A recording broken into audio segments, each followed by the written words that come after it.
Go on to a horrific story now again. BBC newsreader Huw Edwards, and as a mother, it actually makes my stomach turn. The BBC has admitted it knew that the former newsreader presenter Huw Edwards has been arrested on suspicion of serious offences last November, but kept paying his £479,000 a year's salary until he resigned in April. Tim, there's a lot more to this, but... I mean, to still be given a £479,000 salary, I mean, please, I don't even think we need to know your thoughts, but please tell me your thoughts. It's really difficult. So, as an employer, you are sometimes faced with disciplinary processes which mean that you may have to suspend an individual while an investigation is going on.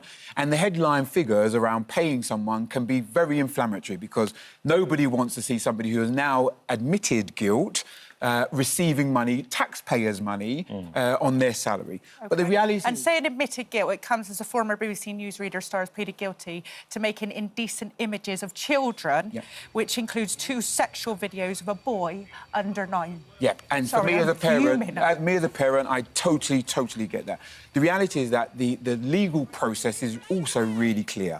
While somebody is going through investigation, they can be suspended, but you can't stop their salary. So the reality is that now that that has been acknowledged and admitted, and the individual is no longer employed, the salary can stop. In financial sectors or other places, you could have a clawback system where you could draw back money, or if they got a bonus, you could have a negative side to that bonus if they brought disrespect to the company. In this situation, unfortunately, the individual was paid while their investigation was going on. And let's be clear, on the other side of it, and I'm not defending it in any way, shape or form, but if you had been accused of something and you found that you hadn't done it, then you would be rightfully due what your salary is. Makes innocent, my blood boil. But it's innocent till proven guilty, Nick. That's the law, and it has to be lived by. It's a shocking story, though, and those images yesterday. I agree with Josie. It's really disturbing. Really disturbing. It's a horrific story, and both you and Tim are right. You are innocent until you're proven guilty. My concern is with the BBC. They are a unique organisation in the way that they are funded. That is that you and I have to pay our TV licence to keep the organisation going. So there are responsibilities outside of a regular commercial organisation, if you will.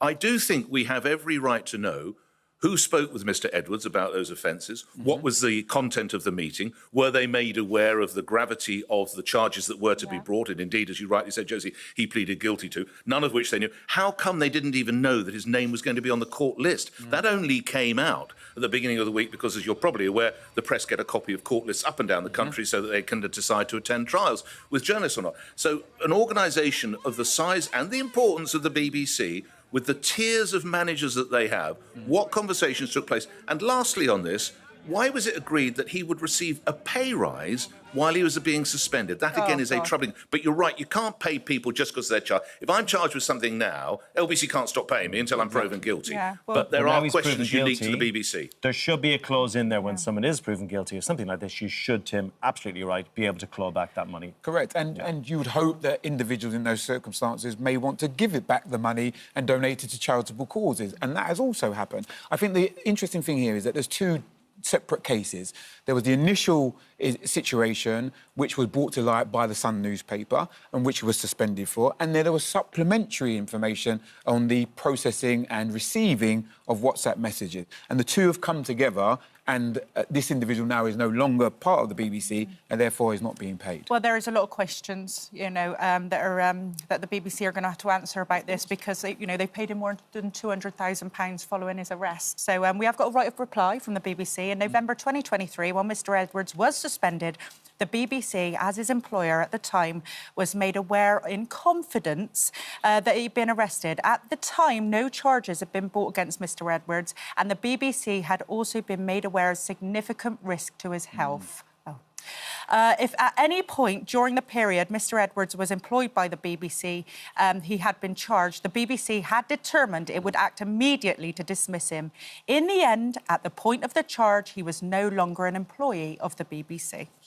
And it's important, I think, there's a lot of focus on the BBC as the organisation, and to Nick's point, and I know Nick's got some points there because he was talking about it this morning on his show when I was coming in to the studio, but we have to also look at the individual responsibility.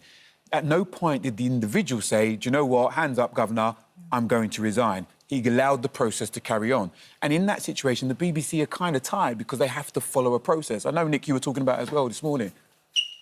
Yeah, I was. And also the dynamic that, remember, it's worth reminding the viewers, Tim, that this has only come about because of a separate investigation conducted into a convicted paedophile, a 26-year-old man. And that is why we now know what Huw Edwards was up to, that expression. So I think Tim makes a very valid point. This needed to be had. Tim's been a boss. Tim is a boss.